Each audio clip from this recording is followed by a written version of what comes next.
Então, bem-vindos a mais um episódio do Change for Good Talks no tema da longevidade. Eu sou Renata, do Change for Good. Estou hoje com um vestido meio listado, de amarelo, beijinho e cinza, com meus cabelinhos brancos. E estou recebendo aqui, nós estamos recebendo aqui, a Marília e eu, que a Marília também vai se apresentar, né, como ela está hoje. Nós estamos recebendo a Karen Workman, que é uma fellow da Ashoka e fundadora do Museu da Pessoa. A gente já se conhece de outras épocas, mas vai ser muito bom da gente poder bater um papo e saber o que está rolando de novidade por aí. Bem-vindas. Obrigada a vocês pelo convite.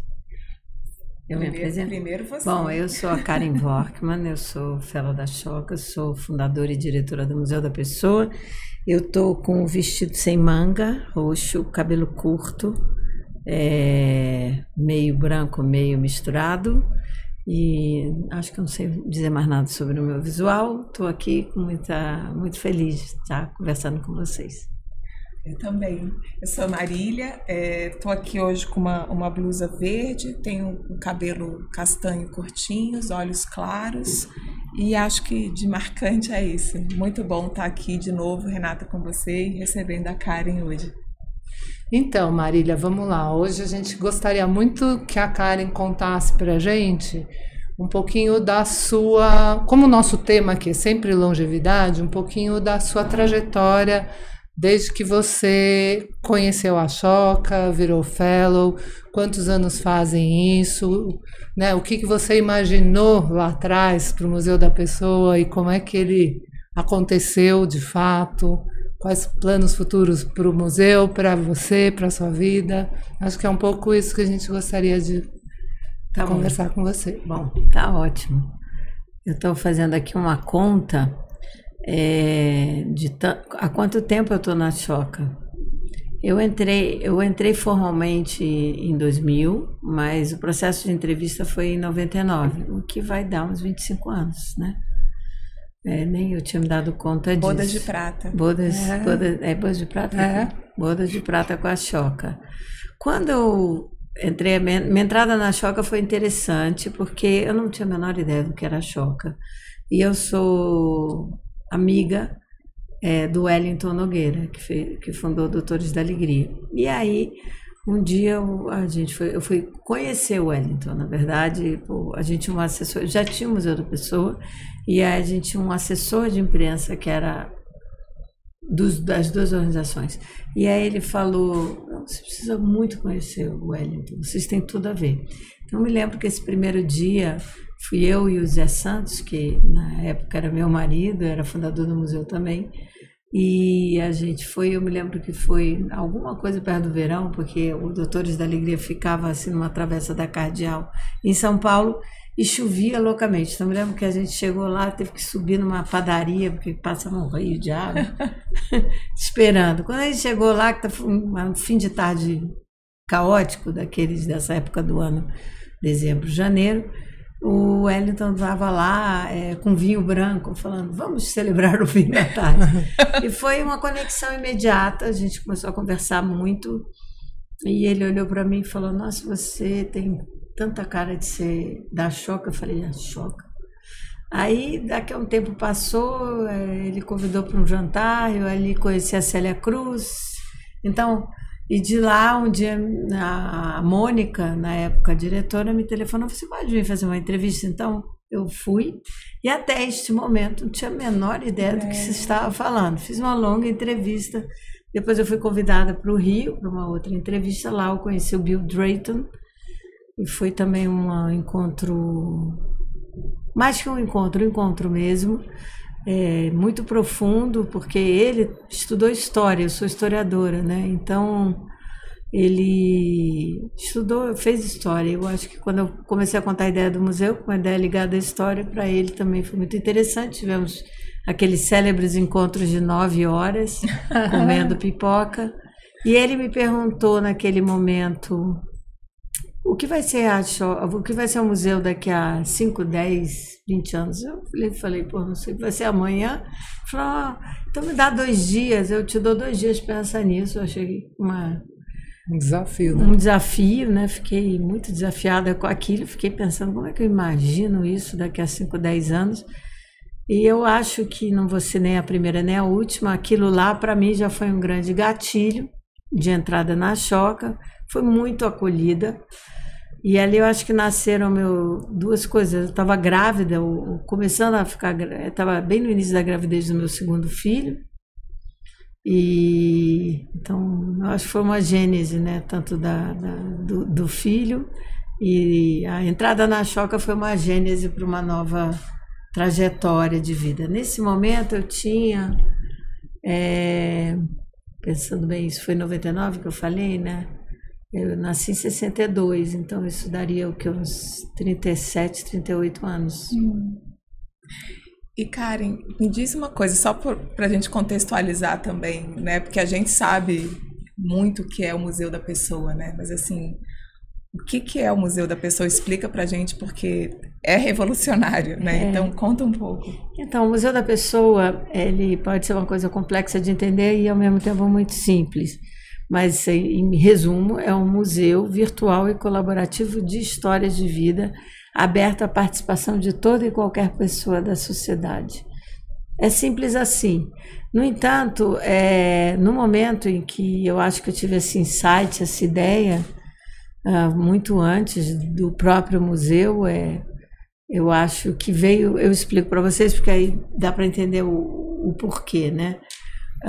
Eu sou historiadora, como eu disse para vocês, depois eu fiz mestrado em linguística, então naquele momento eu estava me formando em história no Rio, eu sou carioca, e eu fazia um projeto de pesquisa, iniciação científica, depois aperfeiçoamento, sobre livros didáticos de história no Brasil, publicados desde os anos 30. Essa pesquisa durou uns 3, 4 anos. Então, por um lado, eu acho que eu comecei a entender muito profundamente a função social da história. Não o que é a história, mas para que a gente estuda história, o que faz história numa sociedade.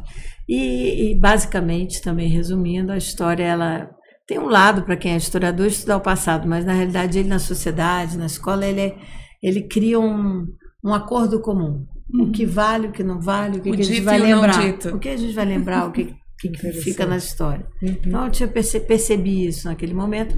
E eu me envolvi com um projeto, na realidade liderado pela minha mãe, junto a uma instituição, que era sobre os imigrantes judeus no Rio de Janeiro. A minha mãe trabalhava com história da arte, ela estava interessada nos objetos. E eu achei a ideia muito interessante, falei, vamos botar a parte de história oral. E aí esse projeto teve um aporte do governo da Alemanha e se tornou um projeto profissional, e eu liderei a parte de história oral por uns 3, 4 anos. Isso virou um livro, virou uma exposição no Museu Histórico Nacional. E durante uns 3, 4 anos eu acabei tendo uma equipe, mas eu ouvi mais de 200 horas de histórias de vida de judeus de todos os lugares do mundo, né? Da Síria, a Polônia, da Palestina, a Rússia. Eu acho que nesse momento essas entrevistas eram profundamente transformadoras, e para mim, que sou de descendência judaica, de família judaica, era como se eu estivesse descobrindo aquilo tudo de novo. Inclusive entrevistei minhas avós e também redescobri as minhas avós. Então eu acho que no meio desse mundo, entre perceber o valor social da história, o valor que a história de vida tinha naquele momento, eu entendi que, eu me lembro a ideia chegar na minha cabeça, falei, tem museu para tudo, e o que nós somos, a nossa alma, a nossa narrativa não fica em lugar nenhum. Nossa, que lindo. Então, a gente devia ter um museu da pessoa, um museu onde toda e qualquer pessoa pudesse deixar não o seu corpo, como no cemitério, não se for uma pessoa famosa, e não a sua digital, mas a sua alma, né? E eu entendo que a nossa história é a nossa alma. Eu acho que foi ali, só complementando, e daquele momento que nasceu, vou falando para vocês dos anos 80, ainda fim dos anos 80, eu já entendi que tinha que ser um museu virtual ainda, que não tivesse nem internet, nem e-mail, nem telefone celular, nem nada. Se soubesse o que era isso. Nada. Muito, mas eu pensava, o museu não pode ser um prédio, porque um prédio mobiliza as coisas.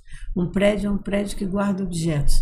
As narrativas não são objetos, as narrativas são intangíveis. Então, ali eu pensei, devia fazer uma rede global de histórias de vida.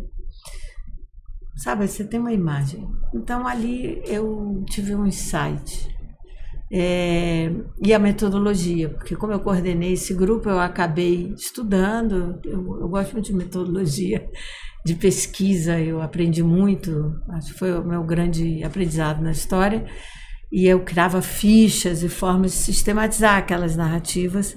E teve mais um aspecto. As pessoas, em geral, eram, hoje a gente está falando de longevidade, eram todas acima praticamente de 70 anos, muitas delas com histórias de vidas muito complicadas. Muitas delas contaram parte das suas histórias pela primeira vez. E muitas delas eu vi o olho renascendo. Então, aquela sincronicidade humana, né? Quando você aprende a ouvir, ali eu fiz longas viagens. Isso me transformou. Eu tinha 22, 23 anos. Eu aprendi muito. É uma escuta sem julgamento, então é uma escuta que te transforma, mas as pessoas se transformavam também. Então, acho que dando um ponto pela nossa conversa aqui, com a longevidade, eu percebi também que quando a gente envelhece, já naquele momento eu entendi, a gente envelhece cada um de nós de maneiras muito diferentes. Não existe uma fórmula. Mas em alguma coisa você fica mais rico, que é na própria história. Alguns ficam mais pobres de dinheiro, outros mais ricos, outros mais ranzinzas, outros mais felizes, é muito variado. Mas a nossa capacidade, a nossa experiência de vida cresce. Isso é para todo mundo que tem uma trajetória mais nova. E essa trajetória não deixa de ser um grande legado, não só para essa pessoa, para a família dela, mas a ideia do museu era toda e qualquer experiência de vida devia ser compreendida como um patrimônio de toda a humanidade. Bom, aí nasceu tudo isso. De lá para cá tem 30 e tantos anos. E em algum momento eu entendi, isso eu tinha 22, 23 anos, eu ainda fiz mestrado, outros projetos de pesquisa, mas estudei muito mais profundamente a narrativa, o valor da narrativa para nos constituir como pessoa. Então, isso passaram-se alguns anos e aí eu acabei mudando para São Paulo e eu pensei, sabe, eu acho que essa é a minha roupa, eu vou fazer um museu da pessoa. Nossa, assim. Olha, estou encantada de escutar essa história, porque já conheço o Museu da Pessoa faz tempo, já sei, né, desde que eu também, né, como amiga da Célia, acho que te conheço também do começo desse século, mas eu nunca tinha entendido a origem dele, e é maravilhosa, né, porque realmente, se a gente pensar o que a gente está fazendo aqui, que não trocas, né? E trocas das nossas histórias, das nossas narrativas, das nossas ideias, não é? Então... E essa era a pergunta que eu ia fazer, mas você já até respondeu, porque eu ia perguntar justamente... Tem dois aspectos do museu que para mim, são muito pertinentes para essa questão da longevidade. Uma é a questão da escuta, né? Quando você dá a chance à pessoa de falar, né, e falando como você organiza, né, a sua própria história. E a outra que eu ia te perguntar é se você via essas histórias como um legado, e você já respondeu que sim. Né? E um terceiro ponto que me chama muita atenção no museu, e você me corrija se eu estiver falando bobagem, é que vocês também pensaram na pessoa como protagonista, como curador, né? Você tem a possibilidade de você mesmo fazer uma curadoria daquele mundo de histórias, das histórias que você quer percorrer, né? Você criar uma linha condutora dessas narrativas, que para mim também é genial, né? Porque primeiro você tem uma questão de empatia, mas acho que empatia e alteridade são duas peças-chave, né? no museu. Eu queria que você comentasse um pouco também. Então, tem um DNA muito interessante no museu. Agora parei de usar, mas vemos muito tempo que era assim, um museu. Por que a gente chama ele de colaborativo? Porque é um museu, talvez o único do mundo, sem ser muito como se chama, arrogante, onde ele é colaborativo no sentido que você se torna um acervo do museu. Né? Então, vamos pensar no Louvre, um museu grande. Como que vai ser um acervo do Louvre? Não, quando é um museu de história de vida, você pensa, eu não vou entrar nesse museu só para ver, eu posso ser ele, né? Eu posso pôr minha história aí e eu me torno acervo, né? Eu chamava isso na época a Mona Lisa da vez. Aqui você é a Mona Lisa da vez. A segunda coisa de colaborativo, é uma ferramenta que vem sendo cada vez mais desenvolvida, é o papel do curador, né? Então, os grandes museus, eles também têm especialistas, né, curadores, e, na realidade, o museu nasceu para democratizar a construção da memória social. Tem muitas camadas esse discurso. E democratizar também é multiplicar a possibilidade de olhares sobre a nossa história. Então, quando você dá a possibilidade de qualquer pessoa ser curador, juntar as histórias, propor exposições, coleções, você está compartilhando esse poder. É diferente de um especialista que a gente se posiciona como espectador. E é legal também, você vai ver Ontem eu fui ver uma bela exposição no Instituto Moreira Salles, é lindíssimo. Tem muitas pessoas especialistas que prepararam aquilo.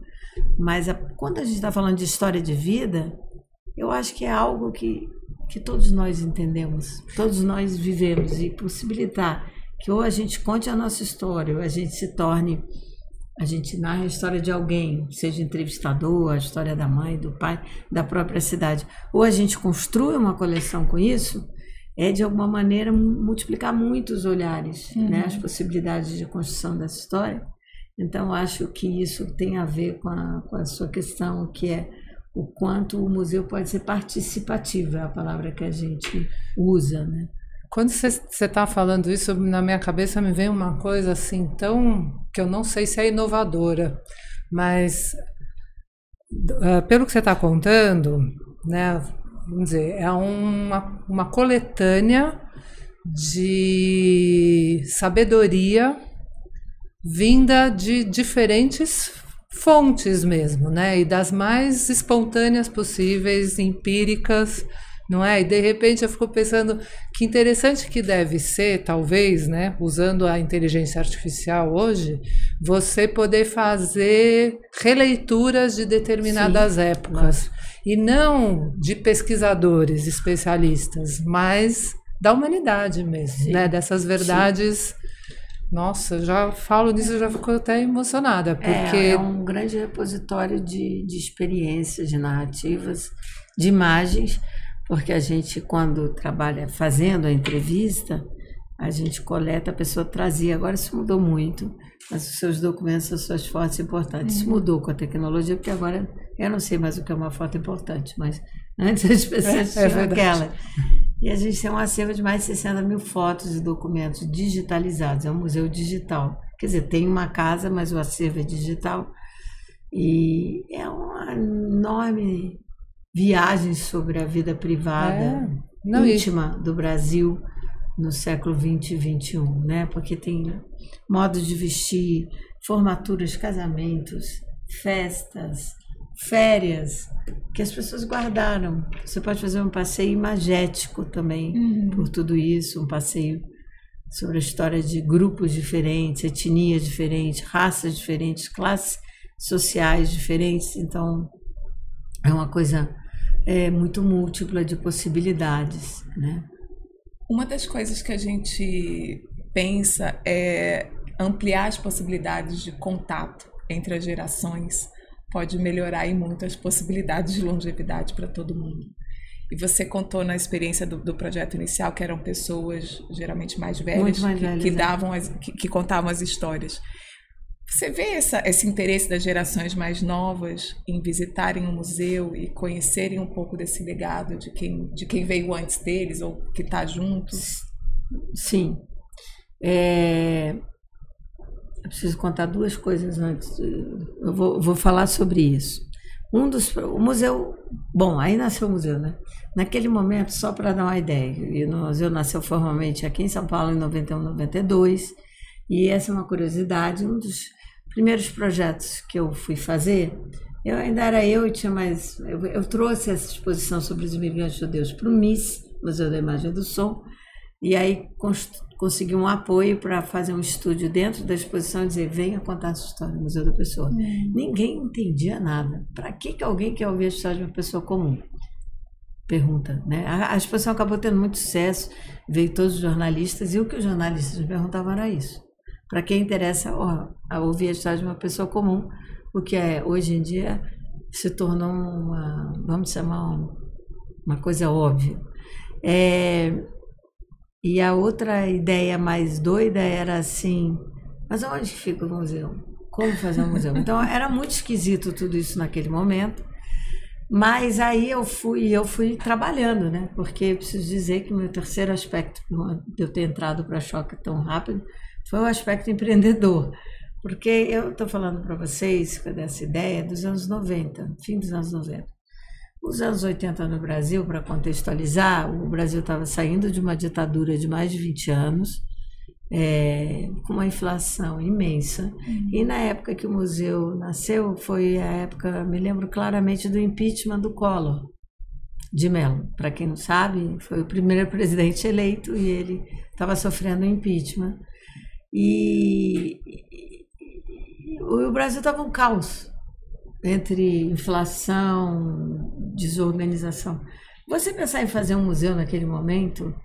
Você pensar em fazer qualquer coisa naquele momento. Um museu era uma loucura, né? Mas isso é um traço que eu sempre tive de fato, o empreendedorismo, né? Eu acho que é um traço cultural, familiar, ou pessoal, ou tudo junto.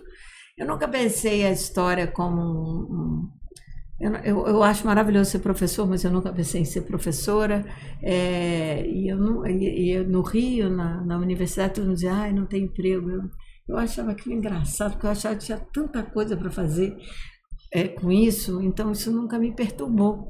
E eu tinha milhares de ideias possíveis. Então, quando eu pensei em museu, eu já pensava as ideias de como que você capta, como você vai ganhar dinheiro com aquilo, porque eu também precisava sobreviver. Então, um dos primeiros trabalhos que eu fiz foi para uma secretaria a Secretaria de Cultura. E eu acabei criando uma oficina, na época tinha a oficina Três Rios, eu fiz isso aqui em São Paulo, em todo o interior, que era uma oficina de memória oral. Ela abriu, encheu de gente como aprender a trabalhar com a memória oral.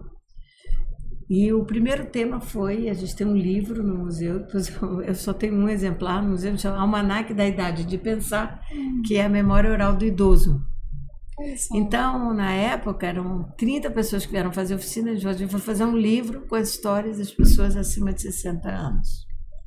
E cada grupo, esse negócio durou uns 6 meses e era uma oficina hands-on, você tinha que fazer acontecer. E foi interessantíssimo, eram entrevistas maravilhosas, que era aconteceu no Bom Retiro e depois no interior de São Paulo. E nessas entrevistas tem desde o Paulo Freire, que eu tive a honra de entrevistar por horas, até a faxineira do próprio prédio da oficina Três Rios. Então ali já foi maravilhoso, e ali obviamente já tem essa relação intergeracional. Então desde que o museu nasceu, depois eu fui trabalhar no Itaú, fiz a história da fotografia, entrevistando os fotógrafos, e assim foi criando projetos, né? E um dos maiores projetos que o museu teve, ainda tem, isso tudo virou uma metodologia que se chama Tecnologia Social de Memória, onde você forma pessoas, comunidades e organizações a fazerem o projeto de memória, não só a serem... O que quer dizer isso? Ensina uma escola, um professor, alunos, ensina uma comunidade a produzir seu próprio projeto de memória. Como entrevistar, como organizar uma exposição sobre isso. Então, esse de escola pública, que a gente atuou em todo o Brasil por mais de 20 anos, milhares de escolas públicas, era um trabalho onde os alunos escolhiam uma pessoa, cada turma em geral, um idoso, uma pessoa mais velha, para contar a história dela. Os professores diziam assim, não, mas a gente já faz isso. Por exemplo, quando chega São João, a gente chama todo mundo para contar a história da festa. E aí a gente dizia, não, a metodologia é uma pessoa.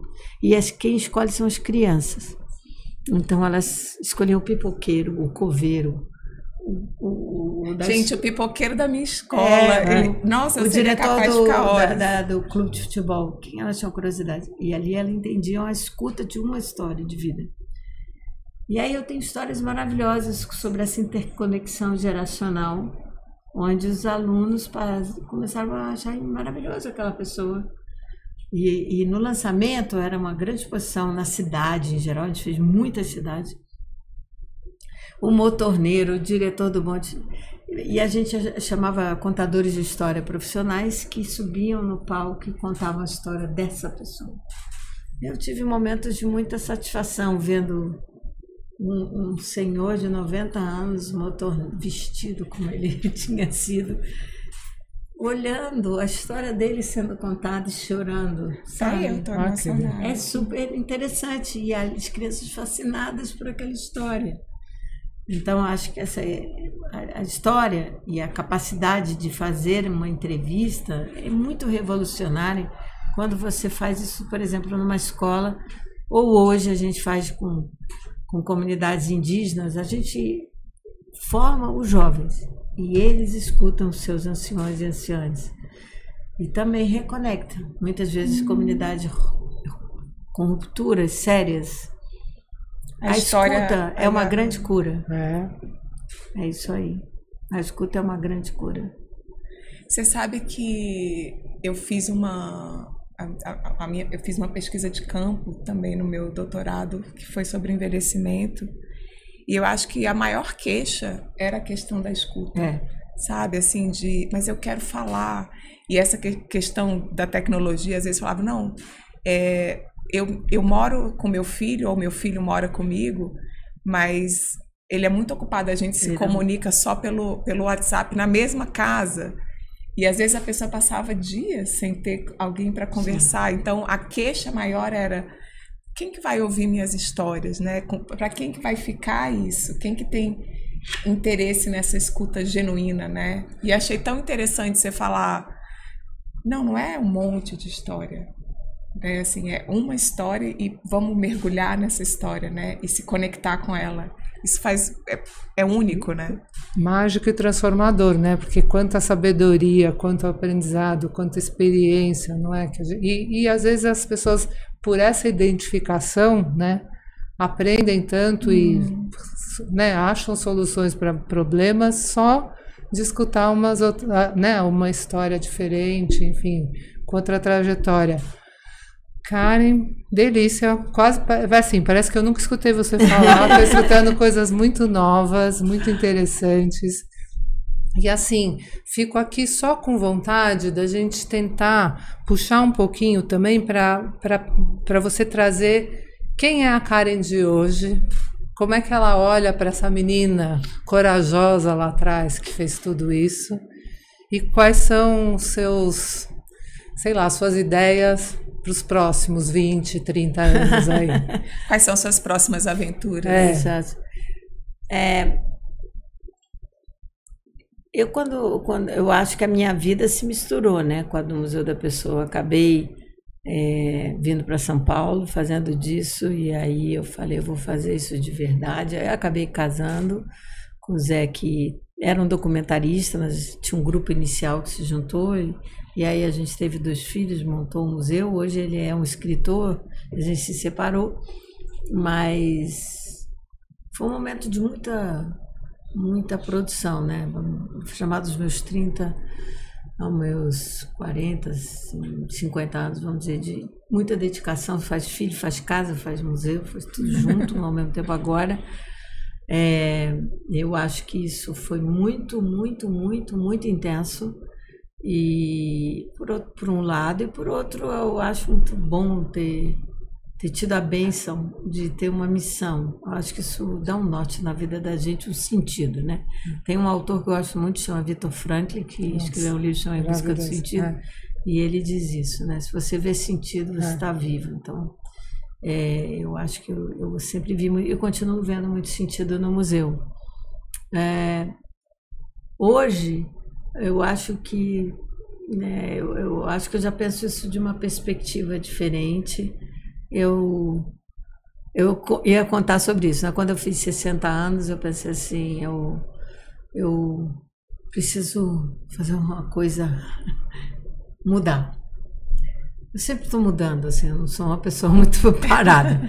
Mas aí eu separei, recasei, e eu tinha esse projeto com meu marido atual, que é o Marcelo Larré, e que é cenógrafo. A gente dizia, quando a gente tem a mesma idade, a gente fizesse o mesmo signo, a mesma idade, a gente fizer isso, a gente vai viajar de carro. E aí a gente acabou realmente fazendo isso. Eu fui chamada para dar um curso no Canadá, o museu mais ou menos andando. Então não é que eu parei de fazer o museu, mas eu consegui organizar, de trabalhar online. E aí ele me encontrou nos Estados Unidos, a gente montou um carro e fez uma viagem morando no carro, fez uma espécie de um home, como chama aquilo, motorhome, mas não é bem um motorhome, é uma barraca no teto, uma coisa assim. E a gente veio descer na América Latina, por vários motivos, né? Eu acho que isso, eu falava assim, eu só quero ver o horizonte. Ultimamente, eu estava tão cansada de tanta coisa, chega uma hora que a gente se exaure, né? Isso é uma característica minha, chegar aos fundos da exaustão.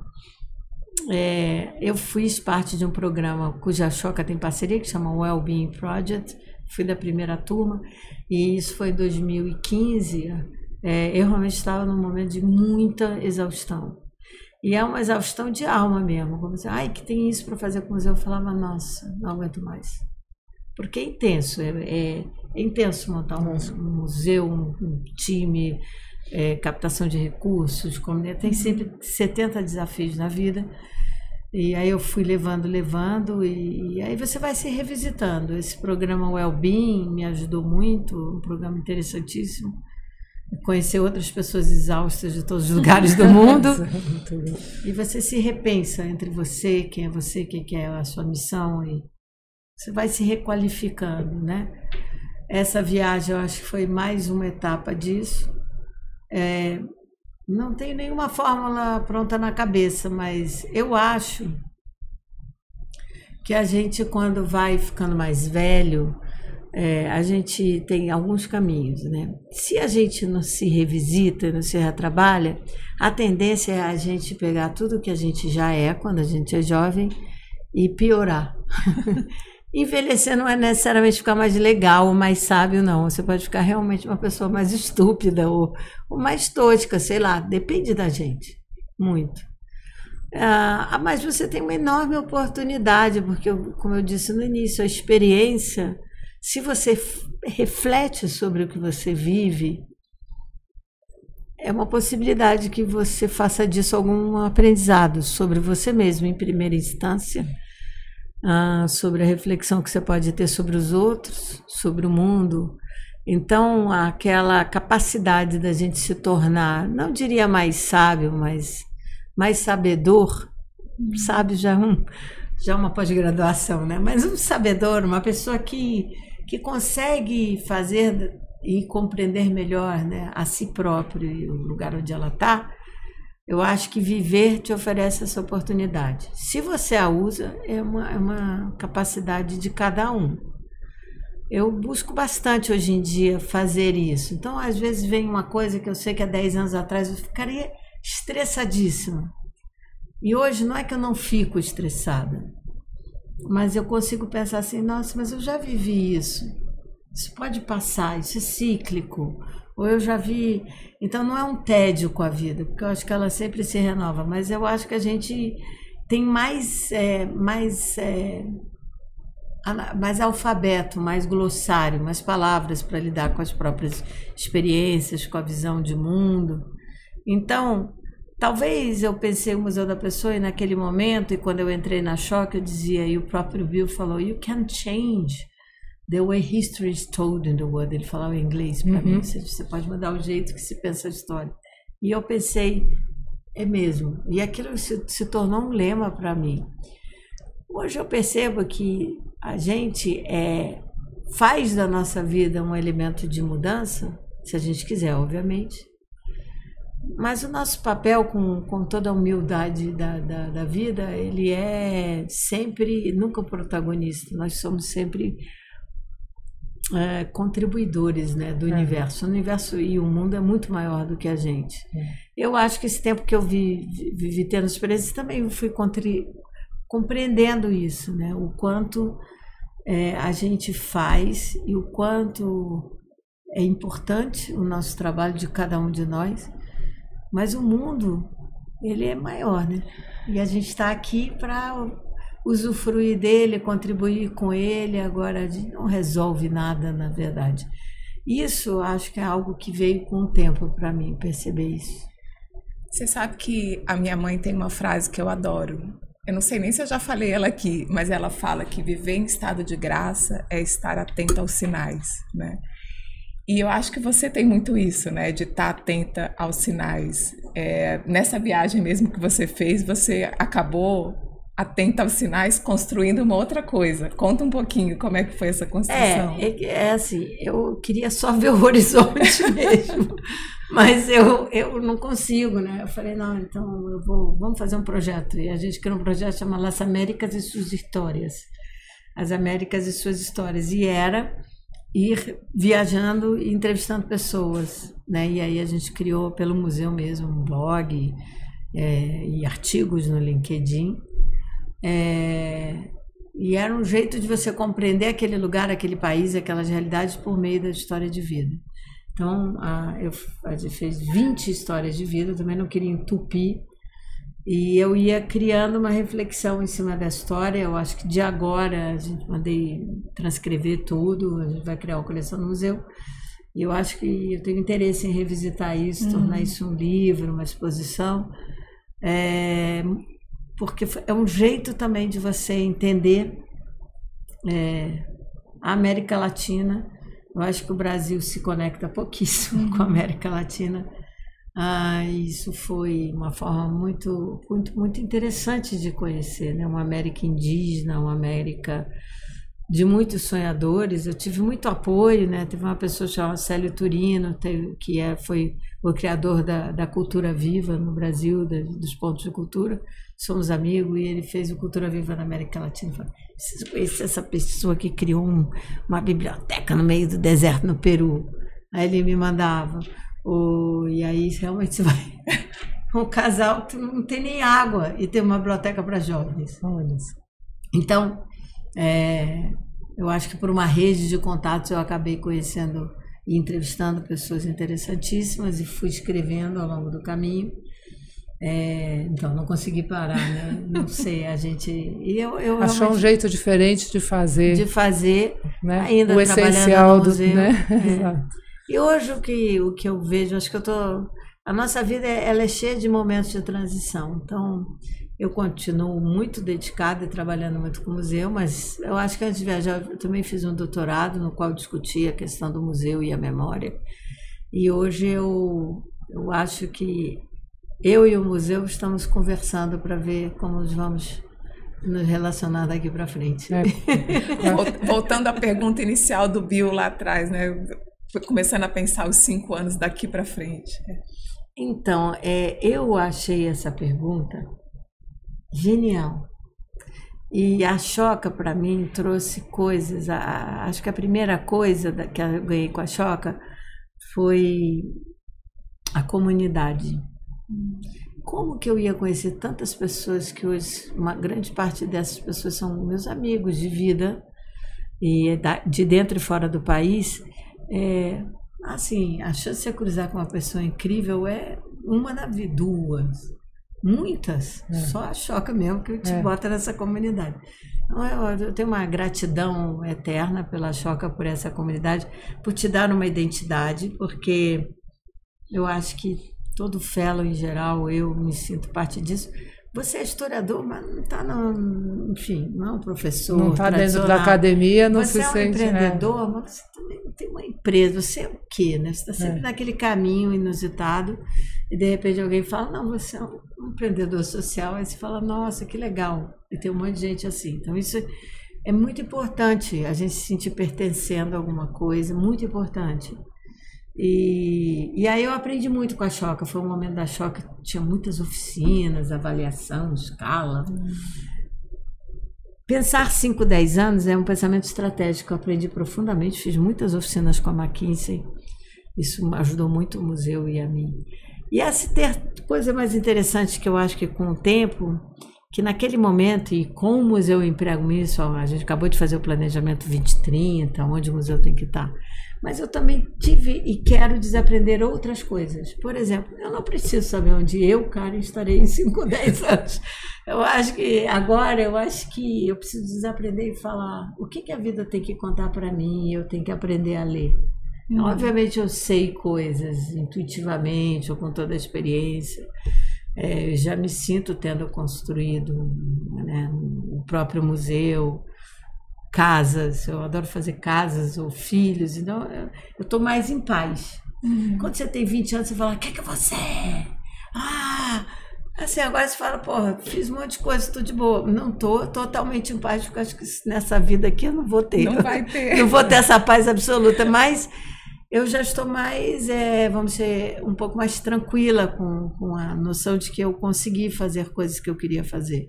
Então, acho que tem um momento de aprender a escutar. Eu sei escutar bastante o outro, não queria, mas assim, agora preciso aprender a escutar a vida, porque senão eu sou muito perseverante, muito ativa. E eu estou num caminho de aprender a dizer, tá, eu sei mais ou menos onde eu quero ir, mas eu não tenho tanta clareza. E em vez de eu ficar achando que tem que ter, eu acho que também tem que aprender a ler os sinais.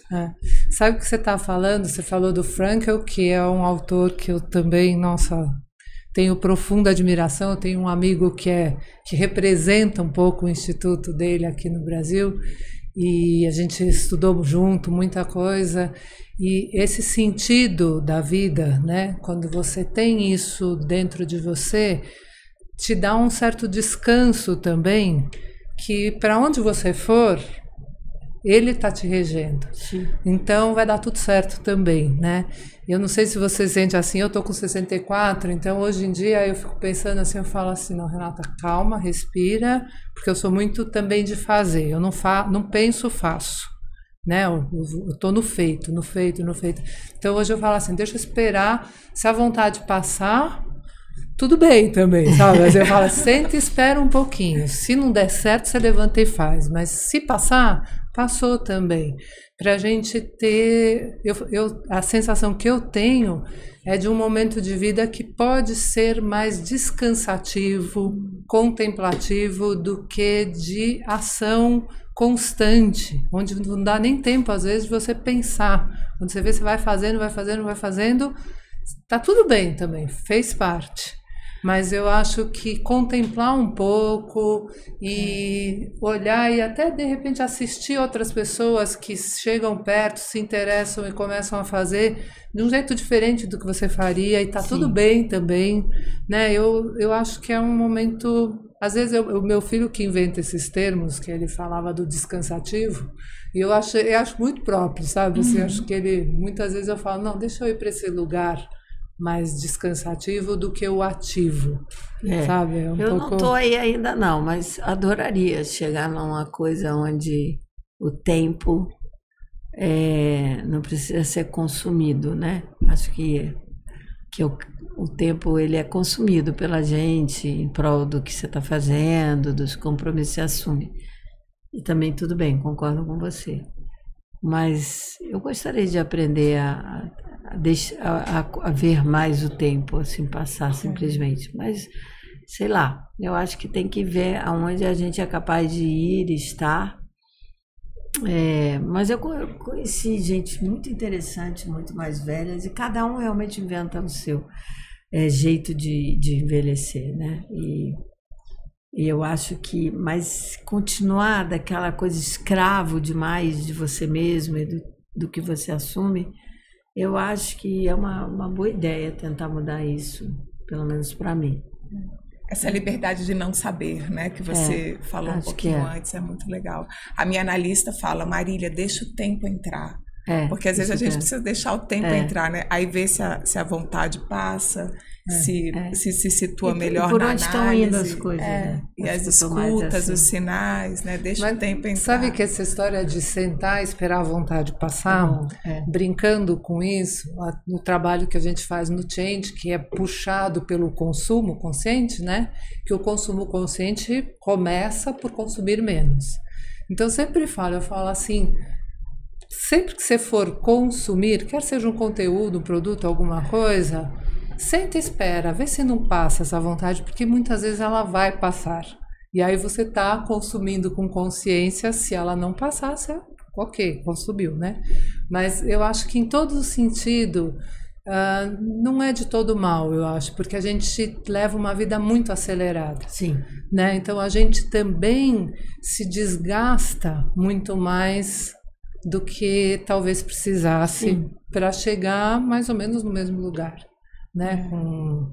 Então eu acho que o desacelerar talvez seja... que às vezes eu brinco com meus filhos, eu falo, pensa nisso, filho. Aí ele fala assim, mãe, não posso ainda, né? Não tenho idade para pensar nisso. Tudo bem, vai você, né? Pense você, eu não posso ainda. Embora eu questione, eu acho que até mais jovem, eu acho que a nossa geração, ela foi uma geração muito acelerada.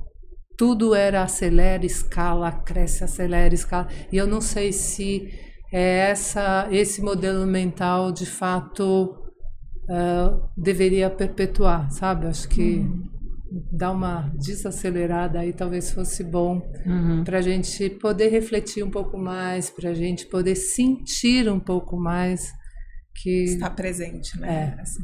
Eu fico...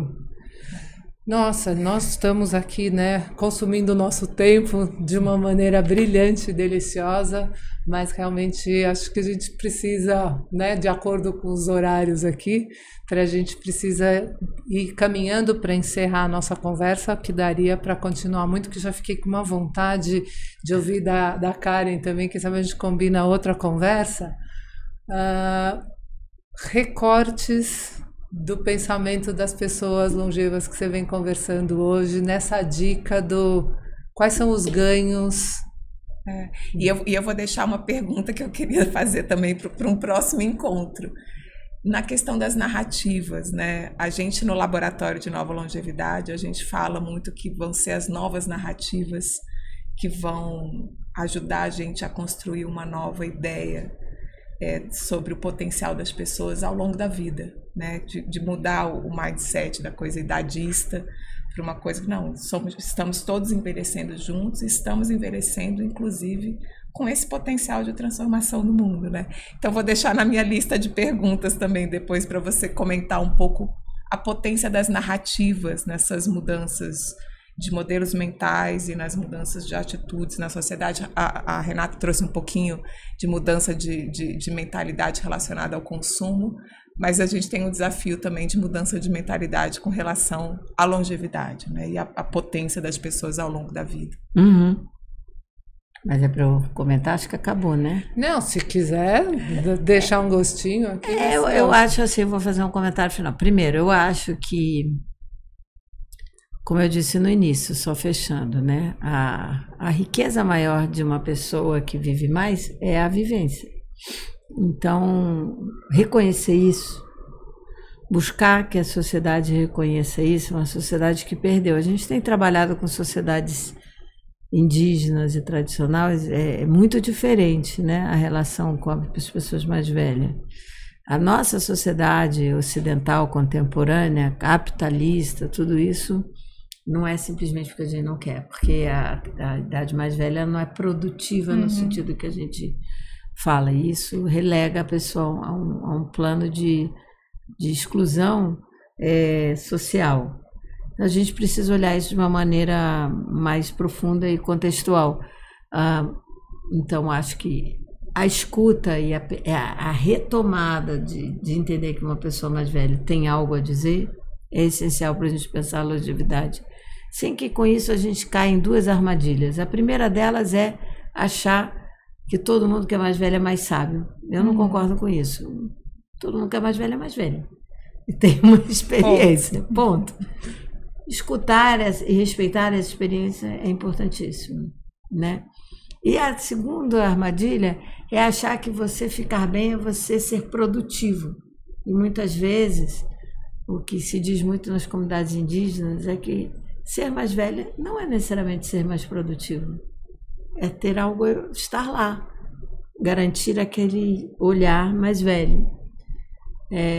Então, eu sempre me incomodo com essas novas propagandas na televisão que mostra as pessoas mais velhas vivendo, dançando, né? Tem uma da Heineken, assim. Isso é uma bobagem, porque você é mais velho, você não precisa ser igual a quando você tem 20 anos. Então, é a segunda armadilha. Mas era isso que eu queria dizer. Eu acho que a gente tem que lidar com a longevidade, a reaprender a perceber o ciclo da vida, né? Eu acho que isso a gente, nessa sociedade, desaprendeu. Sabe que você falou agora, só para aproveitar para fechar, que depois nós vamos deixar até umas dicas que a própria Marília e a Maria Clara me passaram outro dia, de uns outros podcasts que tratam disso, e um deles que eu escutei recentemente com a Jane Fonda, que perguntam para ela, e como você está em relação, né, às suas atividades físicas, que tipo de atividade física você faz hoje? Ela respondeu assim, hoje com 86 anos, eu faço atividade física lenta. E eu achei muito divertido o tom que ela falou, porque ela falou assim, eu faço tudo devagar. Em outro tempo, que é um pouco o que a gente está falando, não precisa ser tudo correndo, né? Assim, num tempo que o meu corpo dá conta de fazer, né? Mas eu vou continuar, então não preciso sair dançando igual um jovem de 40, né? Assim, de 30, mas eu vou fazer num tempo lento.